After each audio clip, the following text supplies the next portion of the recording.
Hey guys, Rich Nance. I'm the self-defense editor of Handguns Magazine, and today we're talking about the draw stroke, and there's a lot of components at play.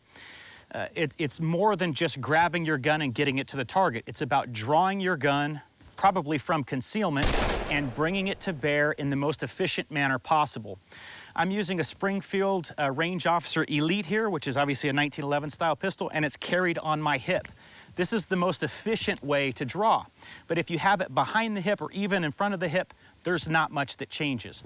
Wherever our hands are, in this case I started with my hands down, I'm coming right to the gun with my dominant hand, and my other hand is coming up here so I could protect myself and so that this is prepared to receive the gun as I draw it from the holster.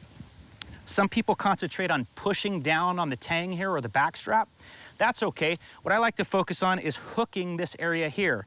I get my good 3-finger grip around the pistol, and I draw my elbow up as high as I could get it comfortably while keeping my wrists locked.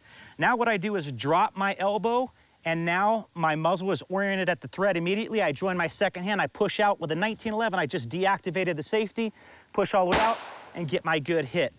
So when I come back to the holster, it's a similar process. I come back here. This is kind of a weapon retention position, and then I just kind of find my holster there and put it away.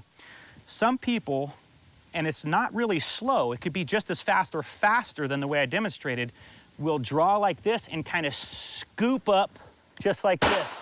The problem with that, though, is if you try to scoop up in close quarters, the assailant can interfere with your ability to bring your muzzle to bear. Also, it's not the most efficient way to get your muzzle on target. Let's move closer to the target and I'll show you what this looks like. When a threat is this close, you're gonna have to use your offhand. And when you do, you're gonna have to make sure it's up high so that you don't risk having your muzzle in close proximity to your own hand. That draw stroke I demonstrated keeps you in a good position. So here, let's say I have to strike this guy. Now I got to go to my gun. Here, it's the same draw stroke, only I can shoot from here without actually finishing the draw stroke to join my second hand and punch out. I definitely wouldn't want to punch my gun out like this here when the bad guy is close enough to interfere with my ability to shoot him or even potentially disarm me. So again, whether you're at distance or whether you're up close, you want to make sure your draw stroke takes your gun up from the holster, immediately orients the muzzle to the threat, and then you drive out to the target.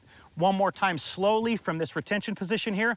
Again, my offhand is up here. Maybe I'm striking preemptively. That's creating an opportunity for me to possibly clear my garment, achieve my good grip on the pistol here. Then my elbow's up, orient my body to the threat, deactivate the safety, get my hit right there, safety back on, come back to the holster. You'll notice that shot was nice and low.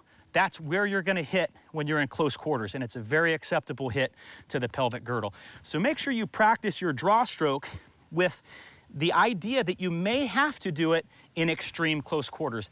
That is gonna help keep you safe.